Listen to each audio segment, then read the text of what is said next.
ចម្រៀងស្នេហ៍នេះសូមខ្យល់នាំទៅឲ្យច្រៀងនៅពេលយប់ជ្រៅ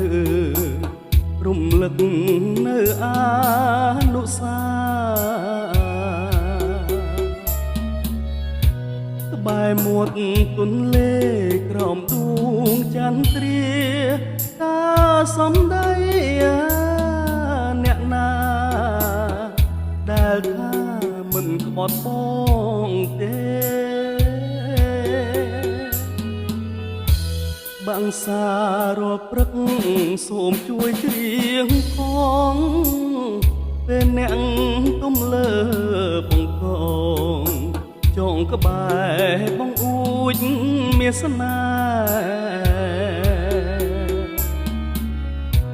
ហើយសួរចិត្តនាងម្ដេចក៏បែកបែកភ្លេចអស់ចំមើរៀងស្នេហ៍ដែលថែដួងចិត្តរាល់ថ្ងៃឬមួយចម្រៀងអងន័យពីរស់ធ្វើឲ្យចិត្តលែងស្មោះបានជាអូនដោះដៃបើស្នេហ៍យើងអស់នៅមាននិស្ស័យ